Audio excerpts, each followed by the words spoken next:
In mid-2016, after several years of inaccurate economic forecasts by FOMC participants, the St. Louis Fed switched to a new way of thinking about how the economy works.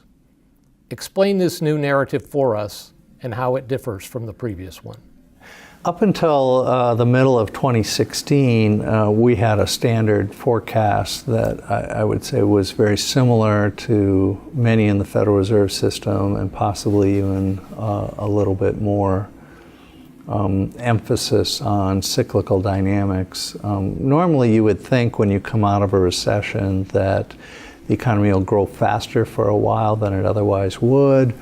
And we certainly had a forecast that worked like that.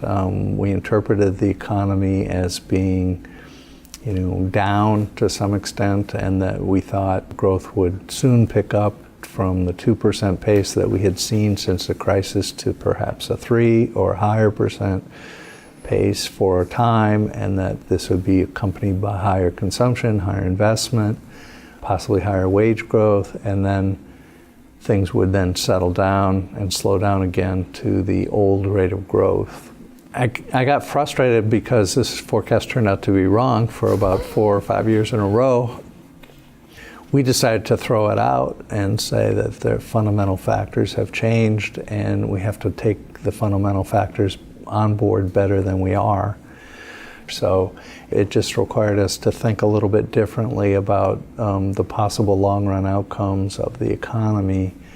And so the basic idea is you have two regimes. You have a low-growth regime and a high-growth regime.